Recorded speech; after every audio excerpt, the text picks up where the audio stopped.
Sister. குஷி குஷியா இருக்கிறீங்களா? ஓம் சாந்தி brother. குஷி குஷியா இருக்கேன். நீங்க குஷி குஷியா இருக்கீங்களா? குஷி குஷியா இருக்கிறேன் சிஸ்டர்.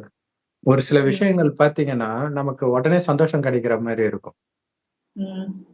ஆனால் அது பின்னாடி நமக்கு ஆப்பு வச்சிடும். ம். உடனடி சந்தோஷத்துல நீண்ட கால தோல்வி அடைஞ்சிருக்கும். ம். உடனடி தோல்வி இருக்கு பாருங்க, அதுல நீண்ட கால வெற்றி அடைஞ்சிருக்கும். ம். சோ இந்த விஷயத்தை உலக அளவுல ஒரு பெரிய சம்பவம் கண்ணு முன்னாடி நிரூபிக்குது. ம். ஜென்ரலா எல்லா இடத்துலயுமே பாத்தீங்கன்னா, நிறைய இடங்கள்ல யாரு நமக்கு அதாவது உலக அரசியல்ல ஒரு ம். நாட்டுக்கு ஒரு நாடெல்லாம் சப்போர்ட் பண்ணுங்க. திடீர்னு அந்த ஒரு ஒரு ஒரு 2, 3 ஜெனரேஷன் கழிச்சு அது மாறும். சில ம். சமயம். ஆனா நம்ம இப்ப கண்ணு முன்னாடி பாக்குறோம். அப்படி டக்குன்னு மாறுறத பாக்குறோம். அமெரிக்கா உக்ரைனுக்கு சப்போர்ட் பண்ணி பெரிய ம். ரஷ்யாவையே எதிர்த்து யுத்தம் பண்ணுச்சு.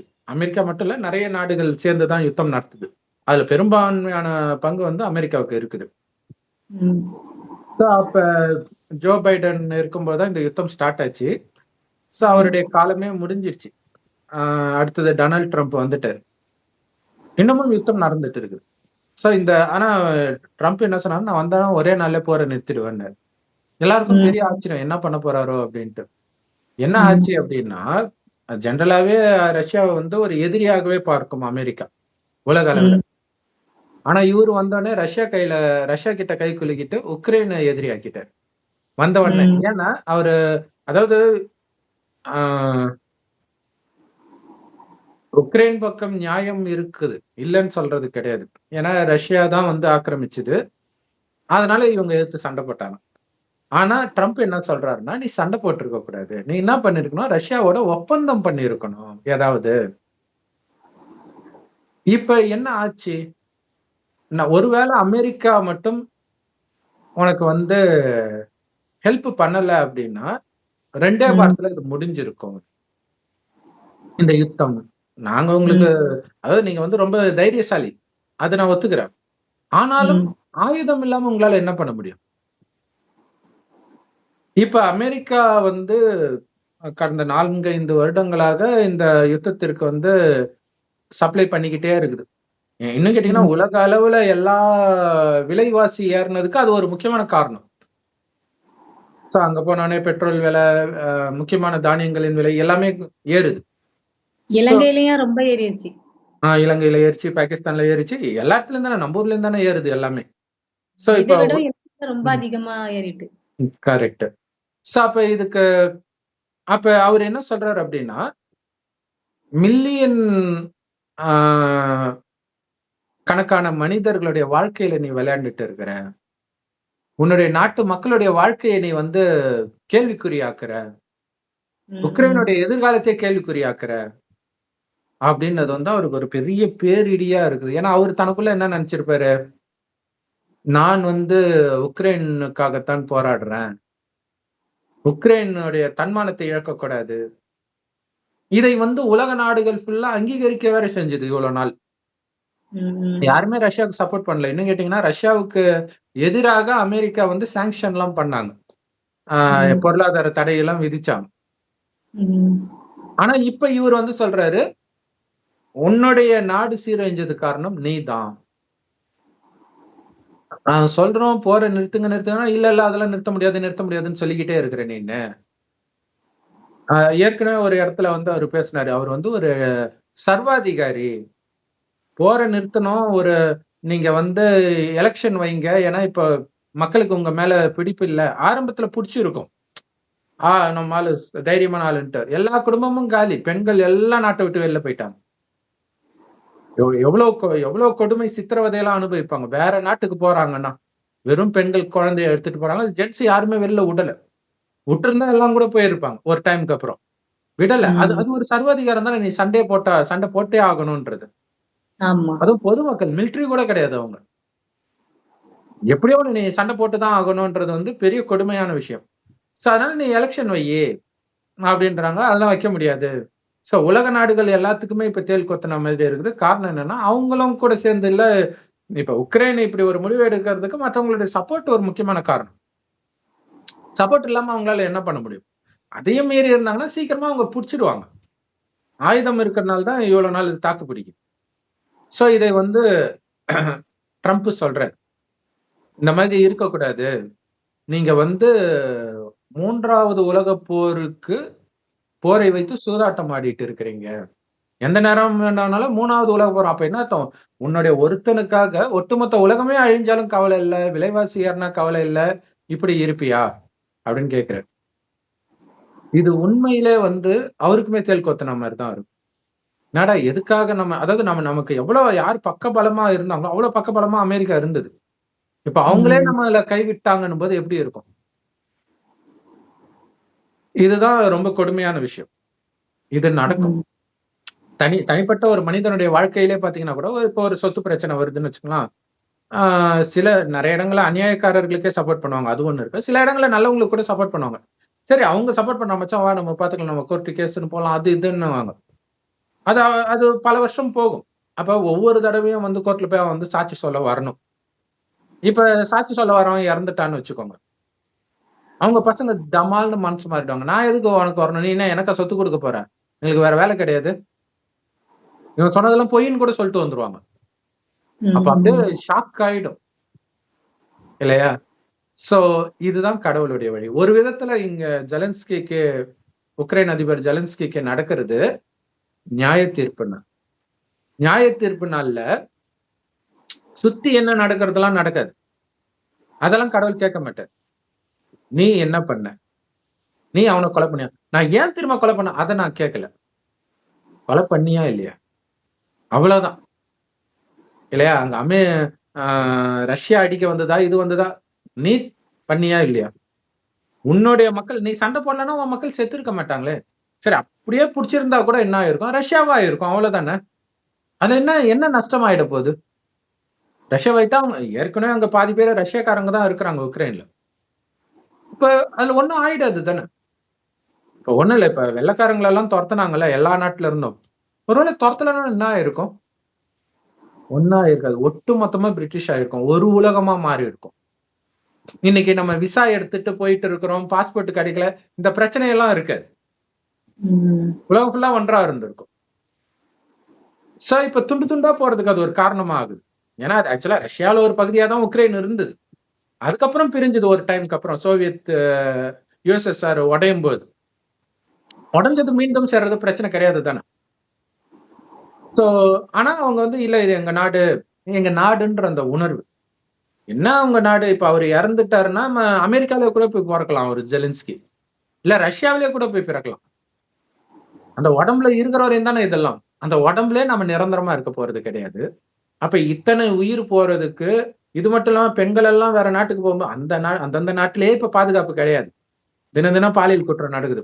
இப்ப வெளியில போகும்போது பெரும்பாலும் என்ன நடக்குன்னா, நீ வந்து எனக்கு வந்து காமத்திற்கு ஒத்துழைச்சா உனக்கு இடம் கொடுக்குறேன், இப்படிதான் சொல்லுவாங்க. ஒரு செகண்ட்ல எல்லா பெண்களையும், அவங்க நாட்டு பெண்களை விபச்சாரி ஆக்குன பாவம் இருக்கு. சாதாரண விஷயம் கிடையாது இல்ல. குரான்ல என்ன சொல்லப்பட்டிருக்குன்னா, உன்னுடைய மனைவி, குரான் பைபிள்ல இருக்கும், என்ன இருக்குன்னா, உன்னுடைய மனைவி வந்து கள்ளத் தொடர்புன்ற அந்த ஒரு காரணத்தை தவிர வேற எந்த காரணத்தை கொண்டு நீ வந்து டைவர்ஸ் பண்ணக்கூடாது. கள்ளத் தொடர்பு வேற ஒருத்தன் கூட போயிட்டானா ஓகே, அது தள்ளிடலாம். சும்மா நீ வேற எந்த காரணம் சொன்னாலும் அவளை நீ விபச்சாரத்திற்கு தள்ளுபவனாக ஆகிடுற அப்படின்னு சொல்றாங்க. அப்ப ஒரு பெண்ணை தள்ளினதே அப்படின்னா அந்த நாட்டுல இருக்கிற அத்தனை பெண்களையும் தள்ளுறாங்கன்னா அது எவ்வளவு பெரிய பாவம் இல்லையா? உலக நாடுகளா தைரியசாலி அது இதுன்னு சொல்லலாம். ஆனா கடவுள் இப்படிதான் நிறுத்துவார். சுத்தி என்ன நடந்துச்சாலும் கிடையாது.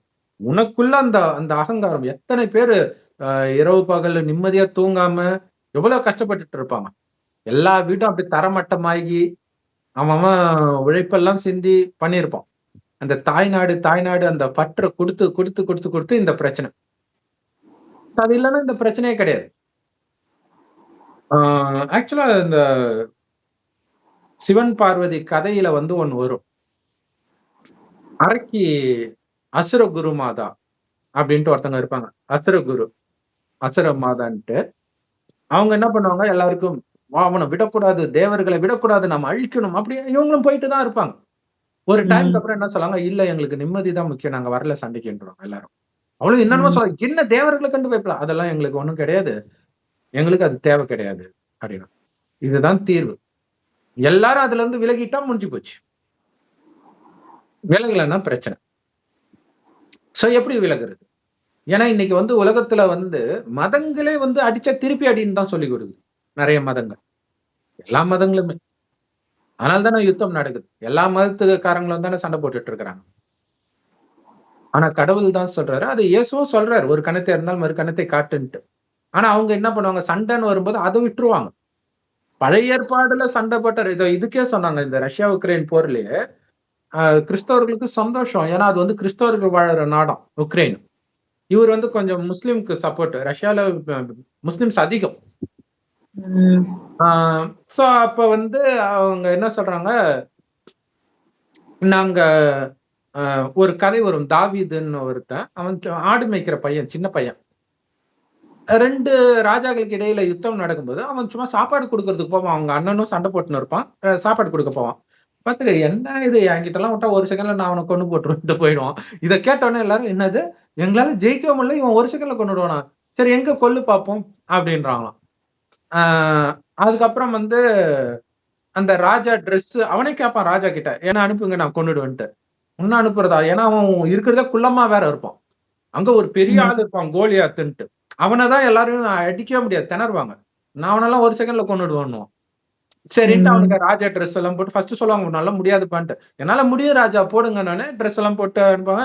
அந்த ட்ரெஸ் போட்டு அவனால நடக்க கூட முடியாது. எனக்கு இந்த ட்ரெஸ் எல்லாம் வேணாம் போங்க கழட்டி விட்டு, அவன் சாதாரண அங்கேயே போட்டுட்டு, எனக்கு ஒரு 10 கல்லு மட்டும் கொடுங்க, அந்த நம்ம ஊர்ல உண்டிக்கோல் அடிப்பாங்க இல்லையா, அந்த கல்லு உண்டிய வச்சுட்டு அவன் போறான். சோ அப்ப என்ன பண்ணுவான், ஒரு 10 கல்ல எடுத்துட்டு அந்த உண்டிக்கோல் எடுத்துட்டு போவான். உண்டிக்கோல் எடுத்துட்டு கரெக்டா வந்து அவனுடைய புரு மத்தியில நெத்தியில அடிப்பான். அடிச்ச உடனே அவன் விழுந்துருவான். அவ்வளவுதான், இறந்துருவான். சோ அதுக்கப்புறம் அவன் ராஜாவாயிடுவான். சோ அந்த மாதிரி அவன் வந்து ரொம்ப பலகீனமானவன். ஒரு பெரிய பலசாலியை வந்து கடவுள் அவனுக்கு ஒப்பு கொடுத்துட்டாரு. இப்படின்ட்டு இது புருமத்தில இது வந்து தப்பான அர்த்தத்துல தீவிரவாதத்தை வளர்க்கறதுக்கு ஒரு யூஸ்ஃபுல்லா எடுத்துக்கிறாங்க. இப்ப கடவுள் வந்து பலகீனமானவர்கள்கிட்ட பலசாலியை விட்டு கொடுப்பார் அப்படி ஸ்தூலமா புரிஞ்சுக்கிறாங்க. புரிஞ்சுக்கிட்டு அந்த மாதிரி உக்ரைன் வந்து ஜெயிக்க போகுது ரஷ்யாவை பாருங்க அப்படின்னு சொல்லி அது பயங்கரமா டஃப் எல்லாம் கொடுத்தது. ஆனா பின்னாடி பக்கபலமா இருந்தது அமெரிக்கா. ஒரு விதத்துல குரான்ல ஒண்ணு இருக்கும், தப்பானவர்களை வழிகேட்டில் விடுவார் அல்லான்ட்டு வரும். அந்த மாதிரி அது ஆக்சுவலா கடவுள் பண்றது இல்ல, அது சாத்தான் பண்றதுதான். அது ஒரு லெவலுக்கு மேல போகும்பொழுது அந்த பாவ கணக்கு வந்த பிறகு டக்குன்னு புடிச்சு நிறுத்துவாங்க. என்ன பண்ணிட்டு இருக்கிற தம்பி அப்படின்ட்டு. அப்ப ஒண்ணுமே புரியாது இல்ல, இவ்வளவு நாள் நம்ம செஞ்சதெல்லாம் ரைட்னு சொன்னவங்க நமக்கு எதிரா இருக்கிறாங்கன்னு போது எப்படி இருக்கும். ஒரு நிமிஷம் சிஸ்டர். சோ அதனால வந்து சின்ன நாடு உக்ரைன் கிட்ட ரஷ்யாவை கடவுள் ஒப்பு கொடுத்துருவார் அப்படின்ட்டு அமெரிக்கா டிவி எல்லாம் ஃபேமஸா பேசிட்டு இருந்தாங்க. சோ இவங்க இப்படி ஏன்னா அவருமே சொன்னாரு, ஜெலன்ஸ்கியுமே எங்க கிட்ட வந்து எப்படி கோலியாத்த தாவீதுக்கு கடவுள் ஒப்பு கொடுத்தாரோ அது மாதிரி எங்க கிட்ட ரஷ்யா ஒப்பு கொடுக்க போறாரு அப்படின்ட்டு. சோ ஆனா அப்படி கிடைக்காது, தண்டனை தான் கிடைக்கும். ஏன்னா அதுதான் மனித வழி. மதங்கள் எல்லாமே உங்களை வழிக்கு எடுக்கத்தான் செய்யும். உங்களுக்கு தெரியாது, உங்களுக்கு மிருக குணம் வரும்போது அதுக்கு சாதகமானதை நீங்க பாப்பீங்க. கீதையில உன் உடல் உட்பட அனைத்தையும் என்னிடம் சரணடைய அர்ஜுனான்னு இருக்கும், அதான் சாரம்.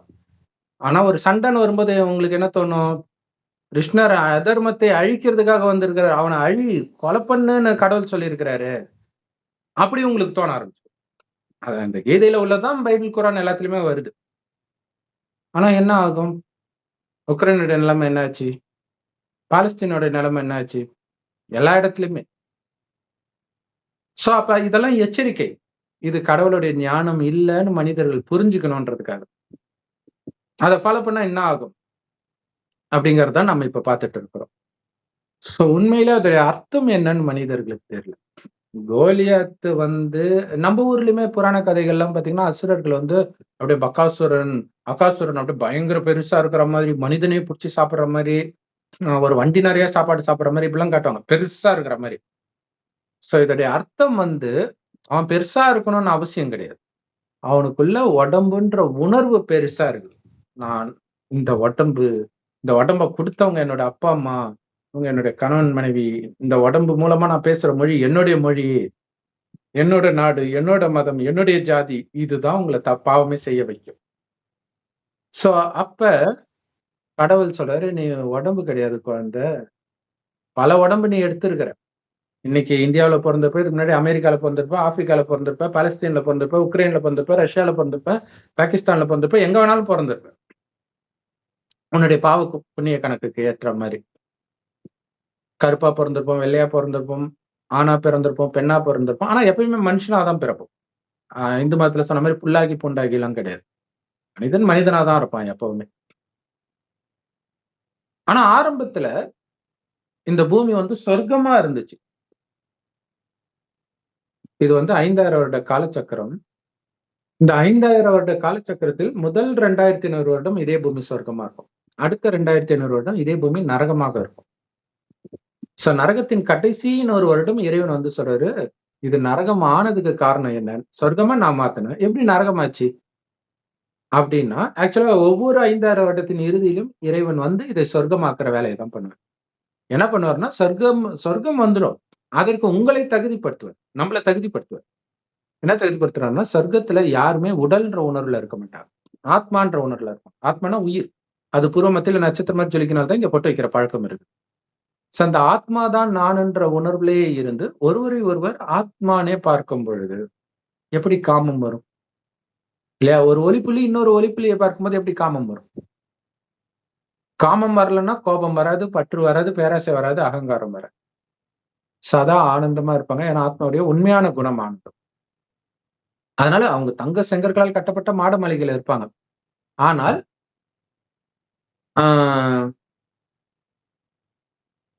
கதவு ஜன்னல் எப்பவுமே திறந்தபடிதான் இருக்கும். அது ஒரு அலங்காரத்துக்காக இருக்கும் கதவுன்னு, அவ்வளவுதான். மற்றபடி அது திறந்துதான் இருக்கும். அப்படியே சாத்தினா கூட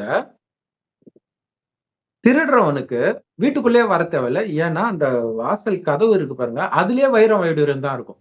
திருடன் வந்தா வெளியிலே திருடிட்டு போயிடுவான், உள்ள வர வேண்டிய அவசியம் கிடையாது. ஆனா அங்க திருடுறதுன்னா என்னன்னே தெரியாது யாருக்கும். அதனால்தான் அப்படி இருந்தது. அதே மாதிரி ரொம்ப அழகாக ஆண்களும் பெண்களும் இருப்பாங்க. ஆனா ஒரு சின்ன சலனம் கூட ஆகாது. இன்னைய வரைக்கும் மகாலட்சுமி மாதிரி பொண்ணு வேணும்ன்றாங்க. அங்க மகாலட்சுமியே உயிரோட்டமா இருப்பான். அவங்களுடைய கணவன் மகாவிஷ்ணு. சின்ன சலனம் கூட ஆகாது. மகாவிஷ்ணுவும் பயங்கர அழகாதான் இருப்பாரு. எப்படி சலனம் ஆகாம இருக்குன்னா, ஆத்மாவில அவங்களுடைய கவனம் இருந்துச்சே தவிர உடல்ல கிடையாது. ஆத்மால கவனம் இருக்கும் பொழுது ஆத்மா விழிப்பு நிலையில இருக்கும். வீண் விஷயங்கள், வீண் எண்ணங்கள் இதையெல்லாம் உருவாக்க ஆனந்தமா இருப்பாங்க, நிரந்தரமா அமைதியா இருப்பாங்க. காரணம் எல்லாமே உள்ள இருந்து வரும். வெளியில இருந்து இந்த நாட்டை பிடிச்சாதான் எனக்கு சந்தோஷம், நான் இவளை கல்யாணம் பண்ணாதான் சந்தோஷம், இந்த சொத்தை சேர்த்தாதான் சந்தோஷம், நான் சொல்றதை கேட்டாதான் சந்தோஷம், இப்படி எல்லாம் இருக்கு. ஆத்மாவுடைய உண்மையான குணமே ஆனந்தம், அமைதி, தூய்மை, பணி. இப்படிதான் இருப்பாங்க சொர்க்கத்துல. ஆனா 2500 வருஷம் கழிச்சு என்ன ஆகுனா, கொஞ்சம் கொஞ்சமா ஆத்மான்றதை மறந்து உடம்புன்னு நினைப்பாங்க.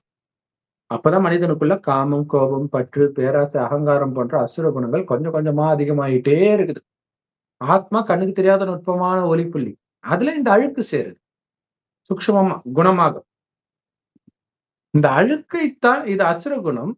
அந்த அசுர குணத்தில் அகங்காரத்துல ஆடுறத வெளிப்படுத்தும் பொழுது அது ஒரு பெரிய அரக்கனாக காட்டுறாங்க. ராவணனுக்கு 10 தலை. அது என்னன்னா காமம், கோபம், பற்று, பேராசை, அகங்காரம். இந்த 5 விகாரம் ஆணிடமும் இதே 5 விகாரம் பெண்ணிடம் உள்ள இணைந்த ரூபம் தான் 10 தலை ராவணனை தவிர 10 தலையை தூக்கிட்டு எவனும் கிடையாது. சோ இந்த ராவணனை தான் சாத்தான், மாயா அப்படிலாம் சொல்றோம். எல்லாருக்குள்ளயும் இருக்கிறாங்க. அப்ப நாம தான் அந்த அரக்க இருக்கு.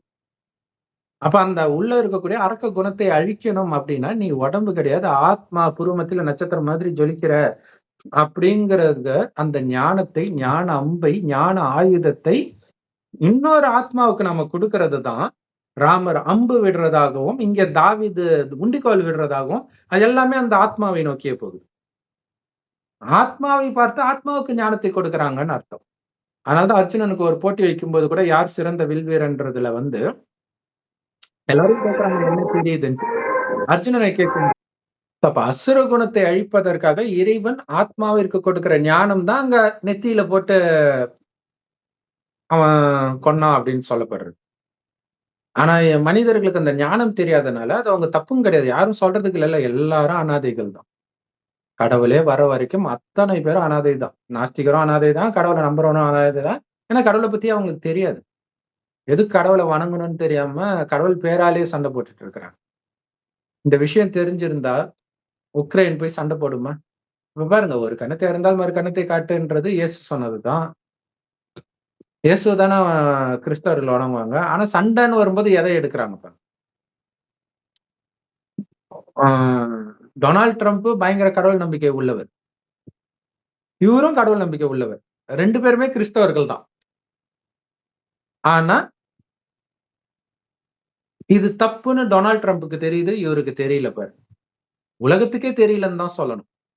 உலகமே அதுக்கு தானே சப்போர்ட் பண்ணிட்டு இருந்துச்சு. சோ இப்ப இது ஒரு எச்சரிக்கை. நீ இப்பயாவது மாறியான்ட்டு. ஆனா மாறிட மாட்டாங்க. ஏன்னா ஆல்ரெடி போர்ல ஸ்டார்ட் ஆயிடுச்சு இல்ல. சோ இதெல்லாம் நடந்துட்டு இருக்கும். சோ என்ன ஆகுதுன்றத நம்ம பார்க்கணும். ஏன்னா அப்படியே சுத்தமா மாறுது. அமெரிக்காவும் ரஷ்யாவும் அடிச்சுக்கிட்டு சாக போறாங்கன்னு நினைச்சிட்டு இருக்குது உலகமே. அவங்க 2 பேரும் இப்ப ஒண்ணு சேர்ந்துட்டாங்க. இது யாருமே எதிர்பார்க்காத ஒரு விஷயமா இருக்கு. இப்ப கூட்டணி வேற மாதிரி திரும்புது. அமெரிக்காவை விட்டுட்டு மத்தவங்க எல்லாம் ஒரு கூட்டணியா சேரலாம், நடக்கலாம். என்ன ஆக போதோ தெரியல. சோ அமெரிக்காவும் ரஷ்யாவும் சேருதுன்னா பயங்கரமா இருக்கும். அப்ப இவங்களை நம்மளால தாக்கு பிடிக்க முடியுமா அப்படின்ட்டு அணுகுண்டு யூஸ் பண்ணாலும் பண்ணிடுவாங்க இன்னொரு கூட்டணி. சோ அதனால கூட உலக அழிவு நடக்கலாம். பொறுத்து பார்த்தாதான் தெரியும் எது யாரை அழிக்க போகுது அப்படின்றதெல்லாம். அதெல்லாம் அழிக்கிற வேலையெல்லாம் அவங்க பார்க்கட்டும். நம்ம சொர்க்கத்தின் ஸ்தாபனை வேலையை நம்ம பார்க்கணும். சொர்க்கத்தை உருவாக்குற வேலைக்காக தான் இறைவன் கடைசின்னு ஒரு வருடம் ஒரு வயோதிகர் உடல்ல இந்த ஞானத்தை கொடுக்கிறார்.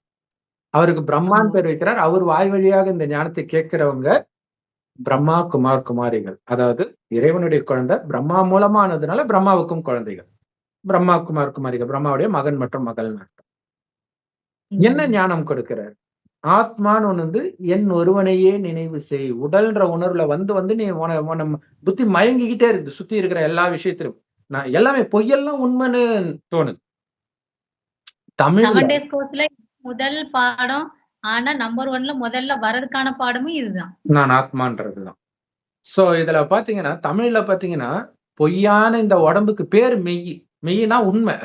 உடம்புக்கு போய் மெய்யின்னு பேர் வச்சிருக்கிறாங்க. அதான் நரகம். உண்மை ஆத்மா மட்டும்தான். சத்தியம்ன்றது ஆத்மாவைத்தான் குறிக்கும். சத்தியம்னா அழிவற்றதுன்னு அர்த்தம். அப்ப அழிவற்றது ஆத்மா. அங்க மெய்யின்றதும் அதான் அர்த்தம். சத்தியம்னு அர்த்தம் வருது. ஆனா உடம்பு சத்தியம் கிடையாது. அது மாறிக்கிட்டே இருக்குது. இல்லையா? ஒரு பொண்ணு அழகா இருக்கிறா அப்படின்னு துரத்தி லவ் பண்ணி போய் கல்யாணம் பண்ணிக்கிறான். அந்த பொண்ணு 2 மாசத்துல படுத்த படுக்கை ஆயிடுது. அப்படியே முகமெல்லாம் மாறுது. அப்படியே மனநலம் பாதிக்கப்பட்டு நிறைய அது மாதிரி யூடியூப்லயே வந்திருக்குது ரொம்ப ஃபேமஸா. டக்கு டக்குன்னு அந்த பொய்ய உண்மைன்னு நினைச்சு போய் மாட்டிக்கிறான். இவனுடைய பாவத்துக்கான தண்டனைக்காக அது வைக்கப்பட்ட ஒரு எலிப்பொறி தான், வெளிப்புற அழகு. சோ அதுல போய் மாட்டிக்கிறான். சோ அந்த மாதிரிதான் பணக்காரன் என்னால முடியும்ன்றது. இந்த மாதிரி அகங்காரமும் ஏதோ இந்த உடம்பு எப்பவுமே இருக்கிற மாதிரி மனிதனுக்கு ஒரு நினைப்பு. இறந்த பிறகு நீயே இந்த நாட்டுல இருக்க போறது இல்ல, யாருக்காக சண்டை போட்டுன்னு இருக்கிற? நீ யாரை எதிர்த்து சண்டை போட்டியோ அங்கேயே போய் பிறந்துடுவ நீனு. அப்ப சோ இதெல்லாம் நான் ஆத்மா எப்பவுமே இங்க இருக்கிறவன், தண்டனை கிடைச்சா வேற இடத்துக்கு போய் மாட்டிக்குவான்றது அவங்களுக்கு தெரியல. சொல்றதுக்கு யாரும் இல்லை. இந்து மதத்துல இருக்குது, மறுஜென்மன்றதாவது இருக்குது, பாவ புண்ணிய கணக்குன்னு இருக்குது. சோ இது இல்லாதது ஒரு முக்கியமான காரணமா இருக்குது மற்ற நாடுகள்லாம் அடிச்சுக்கிறது. சோ இப்ப நம்ம பிரதமர் மோடி அவர்கள் கூட அமெரிக்காவுக்கு போகும்போது, ஏன் நீங்க ரஷ்யா பக்கமோ இல்ல உக்ரைன் பக்கமோ நிக்க மாட்டீங்க அப்படின்னு கேக்குறாங்க. கிடையாது, யார் சொன்னா நாங்க 2 பக்கம் நிக்கிறதில்லன்னு? நாங்க ஸ்ட்ராங்காக நிக்கிறோம் அமைதியின் பக்கம்னு. இப்ப யுத்தம் செய்யறதுக்கான நேரம் கிடையாது இது. உலகம் எங்க விலைவாசி எல்லாம் எங்கேயோ போயிட்டு இருக்குது. சண்டை போட இன்னும் இல்ல விலைவாசி ஏறும். சோ அது சூப்பரா சொல்லி இருந்தாரு. இப்படி சண்டை போட்டுட்டு இருந்தாங்கன்னா கடைசி நேரத்துல உணவுக்கே பஞ்சமா இருக்கும். இப்பவே அவங்க அப்படித்தான் இருக்கிறாங்க. எப்படி உயிர் வாழ்றாங்கன்னு தெரியல. இறந்து போன மனிதர்களை தான் சாப்பிடுவாங்கன்னு நினைக்கிறேன். ஏன்னா வேற எதுவும் கிடையாது, அங்க போக முடியாது. எப்படி உயிர் வாழ்வாங்க? கரிமீனுக்கு ம். நாக்கு ருசிக்கு அடிமையானது கடைசியில எந்த நிலைமைக்கு இட்டுட்டு போய் விடுத்து பாருங்க. அதெல்லாம் பாவம் தானே விலங்குகளை சாப்பிடுறது. ஆமா. அடுத்தது இன்னும் பாவம் செஞ்சுக்கிட்டே இருக்கிறான். சோ இப்ப இறைவன் வந்து இந்த ஞானத்தை கொடுக்கிறார். குறிப்பாக இவன் சொன்னான் அவன் சொன்னான்ட்டு நீ பண்ண பாவத்துக்கெல்லாம் தண்டனை அனுபவிக்கும் போது அவன் வரமாட்டான். கடவுள் உன்னை மட்டும் தனியா நிறுத்தி கேட்பார். இப்ப ஜெலன்ஸ்கியை மட்டும் தானே வச்சு ஆக்சுவலா ஜென்ரலா இந்த மாதிரி பேச்சுவார்த்தை ஆக்சுவலா சப்போர்ட் வந்து நிறைய நாடுகள் சேர்ந்து உக்ரைனுக்கு பண்ணிச்சு.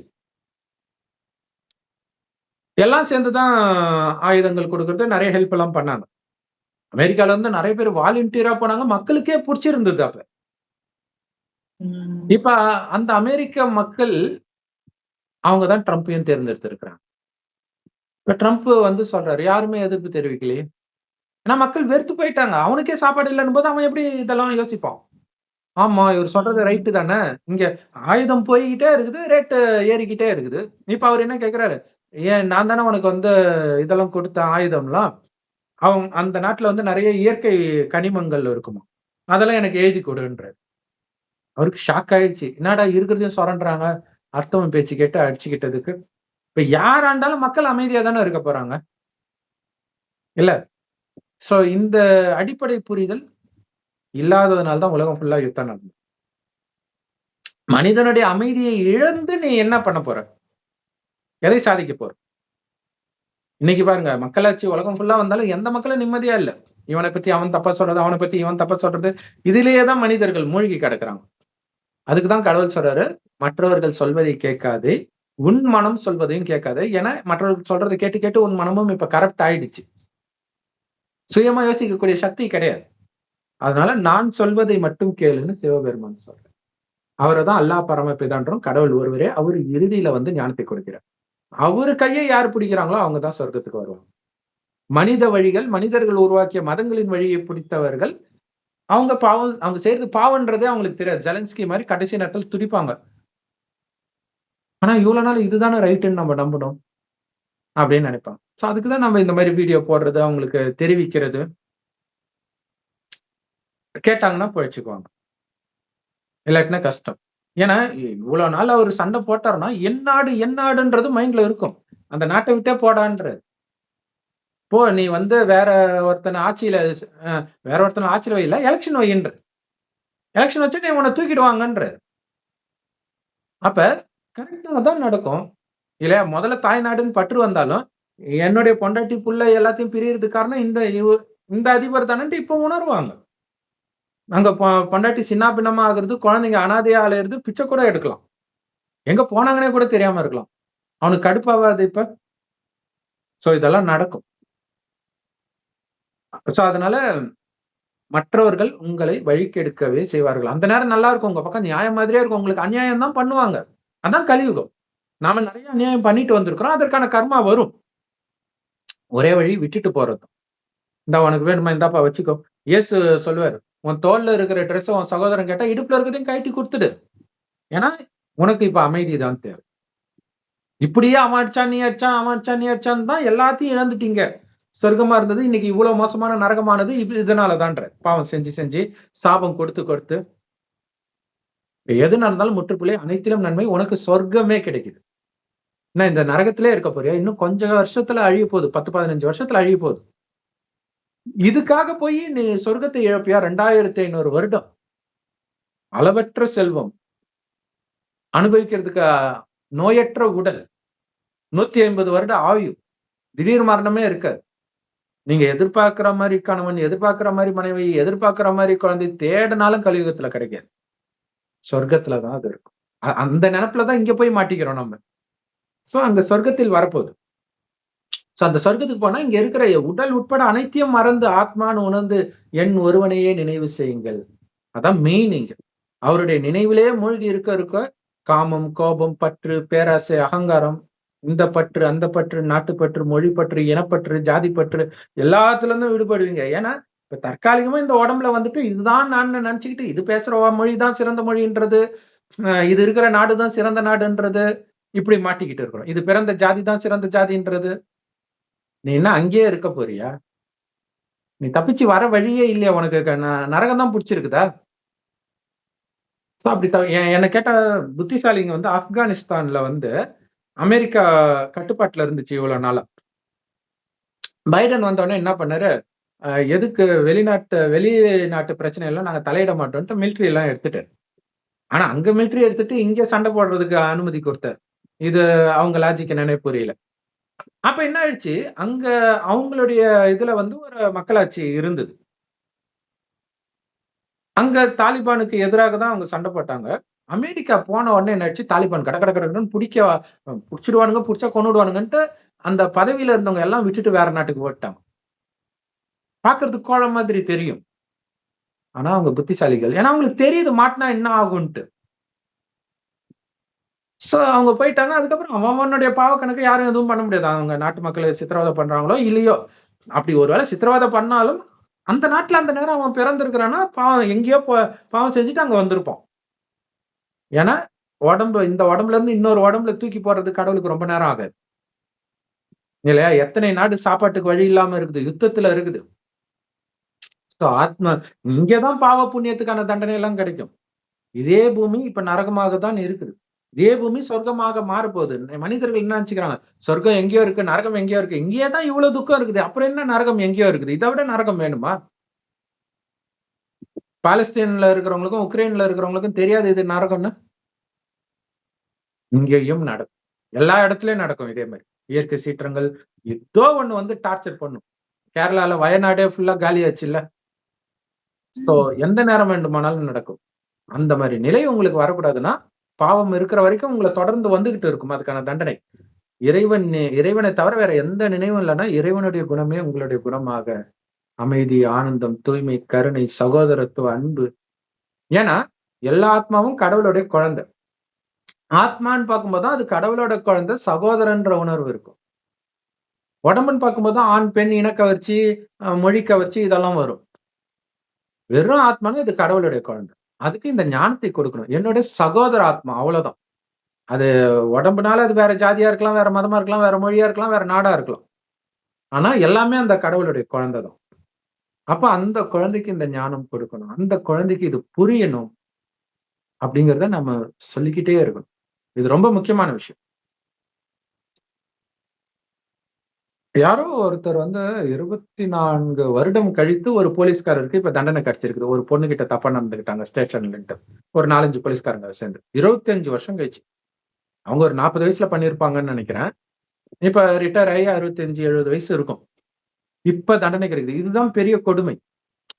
பதவியில இருக்கும்போது அந்த அகங்காரத்துல என்ன வேணாலும் பண்ணிருக்கலாம். இப்ப எதுவுமே கிடையாது இல்ல.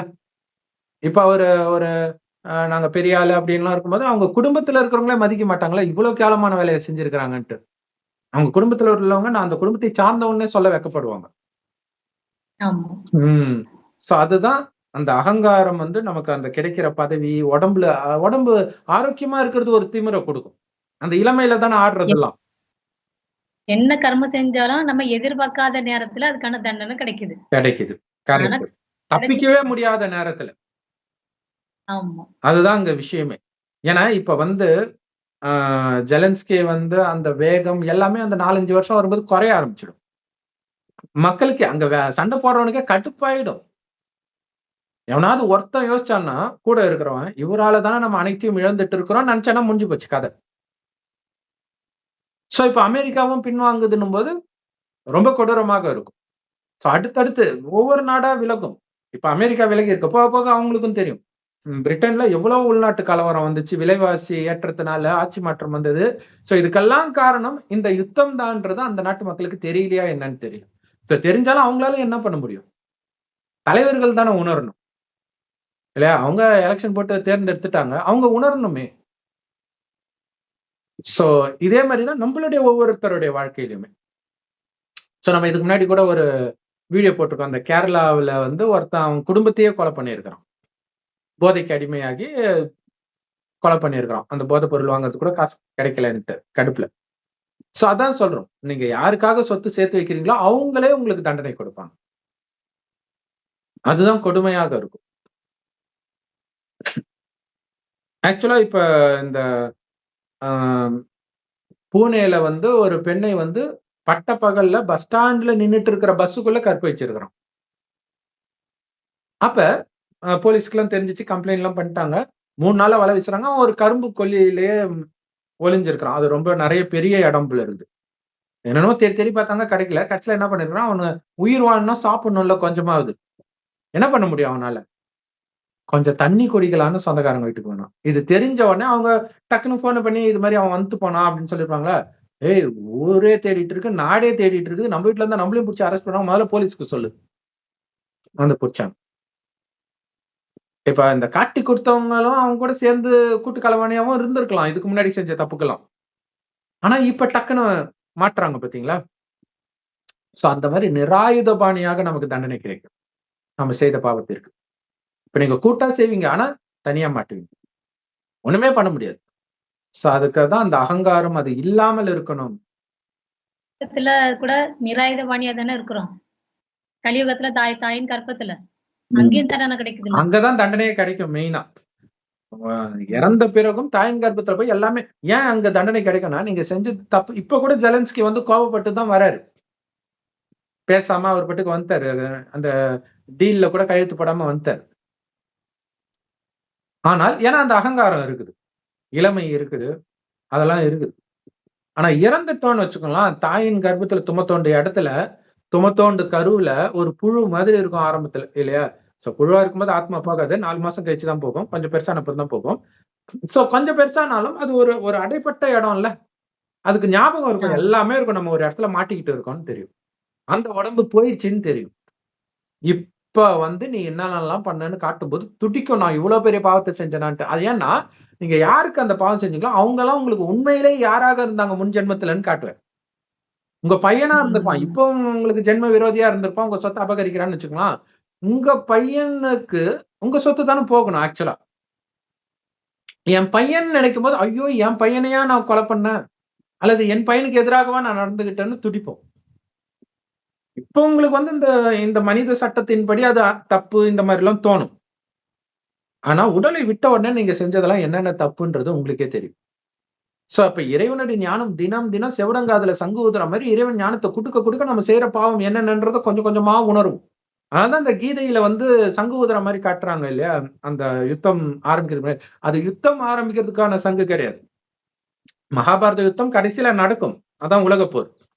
ஆனால் அதற்கு முன்பு நமக்கு சங்கு ஊதுறார், ஞான சங்கு ஊதுறார். நீ பாவம் செய்யற, அதுல இருந்து வெளியில வா, வெளியில வா, ஆத்மான்ற உணர்வுல இரு. உடல்ன்ற உணர்வுல நீ பார்த்தாலே பாவம், உடல்ன்ற உணர்வுல நீ பேசினாலே பாவம், உடல்ன்ற உணர்வுல நீ நினைச்சாலே பாவம்ன்ற. தீயதை பார்க்காதே, தீயதை கேட்காதே, தீயதை பேசாதே, உடல் சம்பந்தப்பட்ட எதையும் பார்க்காத, கேட்காத, பேசாத. உனக்கு புருவ மத்தியில இருக்கிற ஆத்மாதான் கவனம் இருக்கணும், புருவ மத்தியில தான் கவனம் இருக்கணும்ன்ற. அதே மாதிரி உன்னையும் ஆத்மா நினை, பரமாத்மாவுடைய நினைவிலே இரு அப்படின்ற. அப்படி இல்லைன்னா கடைசியில நம்ம மாட்டோம். ஓம் சாந்தி. தேங்க்ஸ் ஃபார் வாட்சிங். இறைவனுடைய ஞானம்